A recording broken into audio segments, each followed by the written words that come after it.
Bonjour à toutes et à tous. Aujourd'hui, je vais vous montrer comment insérer des filtres et contrôles d'entrée dans vos rapports. Donc, dans un premier temps, je vais commencer par créer une nouvelle requête et je vais ajouter un filtre sur la requête complète. Donc, pour ça, je lance Webi. Je crée un nouveau document. Je choisis l'univers sur lequel je veux le faire. Puis, je choisis donc les éléments que je veux afficher dans la requête. Donc nous allons prendre la sous-catégorie du produit et le prix internet. Puis on va aller appliquer un filtre sur cette requête. Donc on prend le prix internet qu'on vient mettre dans la case filtre. Donc ensuite on peut choisir dans cette liste déroulante quelle valeur on veut. Donc on peut choisir égal à, hors liste, dans liste, différent, supérieur, inférieur. Donc nous, on va choisir par exemple de le mettre supérieur à et on va choisir un montant supérieur à 50. Ensuite, on peut donc exécuter la requête pour voir que le filtre a bien fonctionné.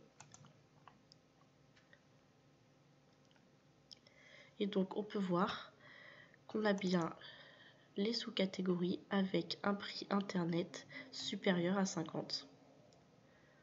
On peut refaire la manipulation et modifier le filtre, par exemple,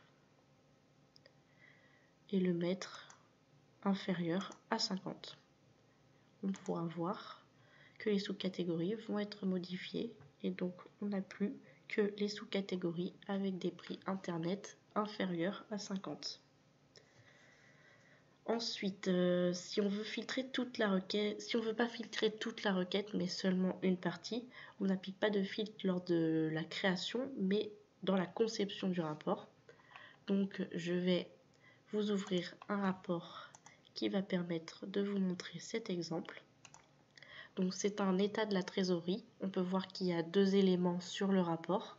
Et donc on va appliquer un filtre seulement sur le premier diagramme. Donc pour ça, on sélectionne le diagramme. On va dans Analyse, Filtre.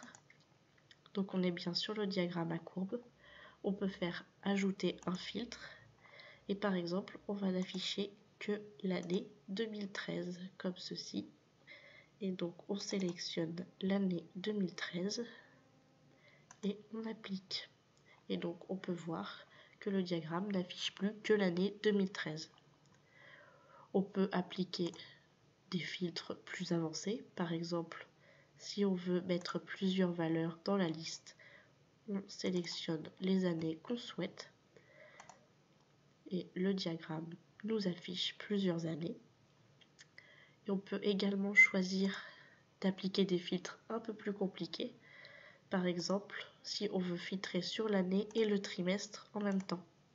On peut choisir par exemple de prendre l'année 2013 avec une valeur de trimestre égale à 4.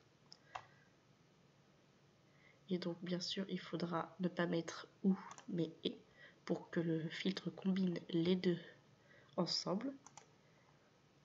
Et donc on aura bien seulement les valeurs du trimestre 4 de l'année 2013.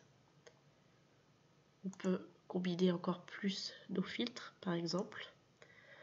On peut choisir le trimestre 4 de l'année 2013 et vouloir le trimestre 3 de l'année 2012.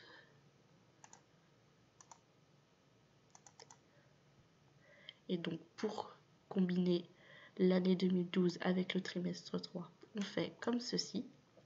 Et le trimestre 4 avec l'année 2013 comme ceci.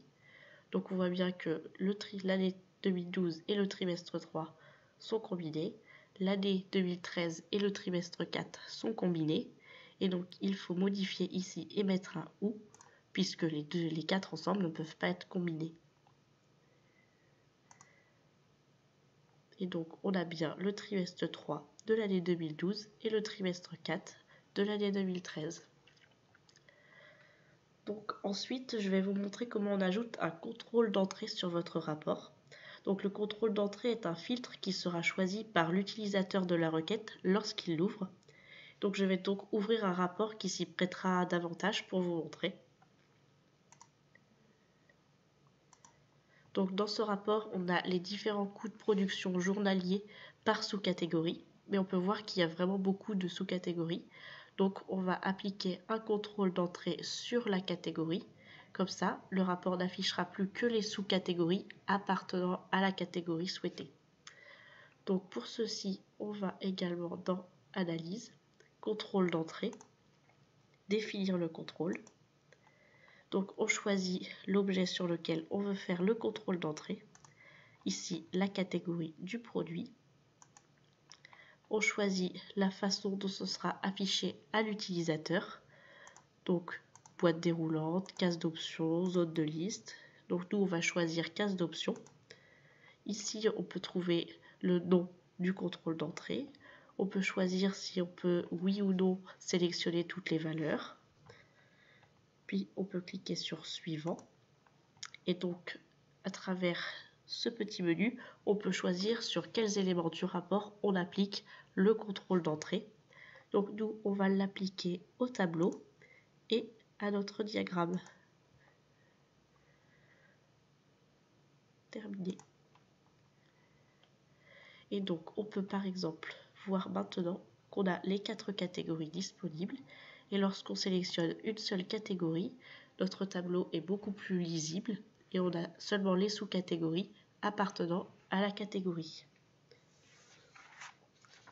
Voilà, ce sera tout pour les filtres et les contrôles d'entrée.